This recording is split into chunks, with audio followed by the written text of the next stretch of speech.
Kamen Rider Zero. Hey YouTube, Kamen Rider here. This is going to be my review for Kamen Rider Zero-One episodes 31 and 32. Just in case you're interested, at the end of the video, I'm going to talk quickly about a slight schedule change for the Zero-One reviews. So it'll be at the end. I didn't want to bog it down here at the beginning.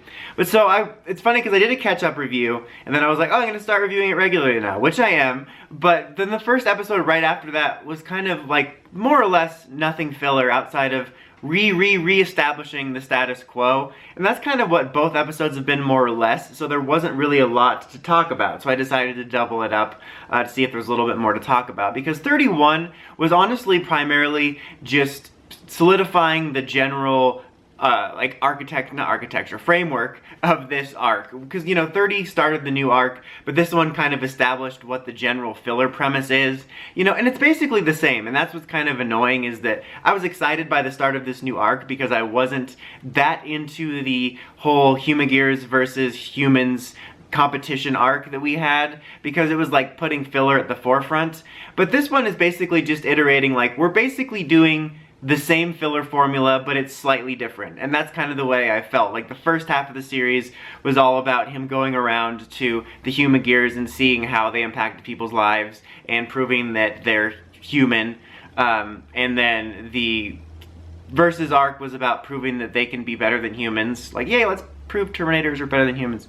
And then this arc is about proving the need for them to still exist because they've been decommissioned and he has access to them, and his new company is going to be helping people restore the Humagears they want while proving to humanity that they should still exist. And it's like different circumstances, but it's all like the same thing, which is following the story of insert Humagear here, and that's kind of what the episode 31 was establishing.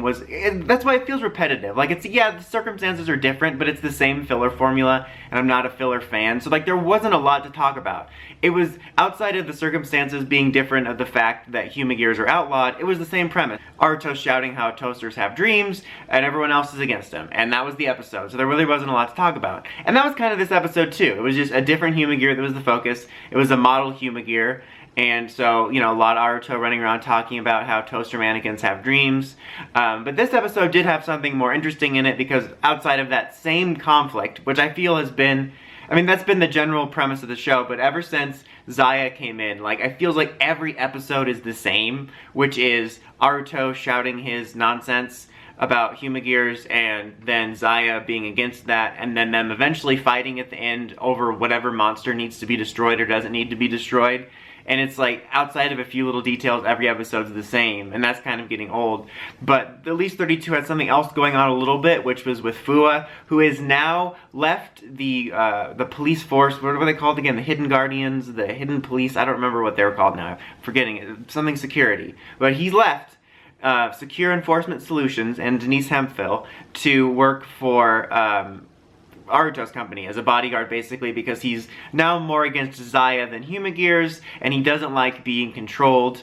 And then he's controlled in this episode when they're trying to hunt down this model Humagear because, Aruto's harboring illegal toasters. They use the Assault Wolf Key to, like, activate the part in his brain that is Naki, that Humagear that was downloaded into him, and they use it to control him.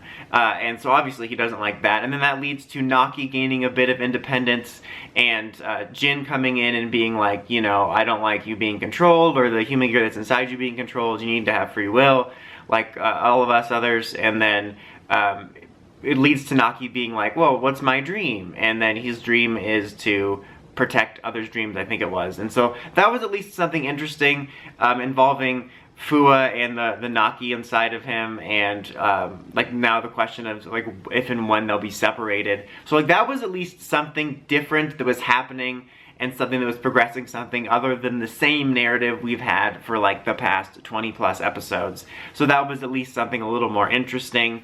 I'm a little bit mixed on that aspect though, in terms of the Naki thing in Fuwa's brain. I think it definitely presents something interesting, but at the same time I kind of just wish it was the control chip and wasn't Humagear related, but I'll kind of wait and see how it plays out with that. But that's pretty much it. As far as I can remember, that was the only thing of note to happen in the episode, because the general premise is just 2 filler episodes, and so I really wasn't that into it, because, like, I'm not the biggest fan of filler episodes about characters we'll never see again, and especially when they're not even real people characters, so it's like, I'm kind of bored by it, and like, again, I just binged it, and so I was like, okay, this is kind of getting repetitive, we kind of got the same formula like I talked about, and then we started this new arc with 30, and I'm like, okay, this is cool, we're gonna head into a new arc now, and then it's like, oh, it's the same formula, but slightly different, so I'm not as enthused about the series. So I'd say both episodes were overall alright, both kind of a little bit samey, at least we had some stuff furthering with the Fuwa storyline. And in regards to the schedule changing, I'm still going to be keeping up with this semi-regularly, but I don't think I'm going to review it every week, or maybe even not every 2 weeks. I think what I might do is just kind of do a bunch of little catch-up reviews until the finale, so wait for a certain chunk of episodes, and then when we hit like the next debut or something, use that to section it off. So I'll have like 3 or 4 chunk reviews. I think that'll be easier so that I'll have more to talk about instead of trying to force myself to talk about something when there's not a lot. So I'll just kind of wait for little like pillars of importance and section it off. So I will be covering it regularly through the end. It just won't be as regularly as my Sentai and PR reviews as I kind of wait for more to talk about.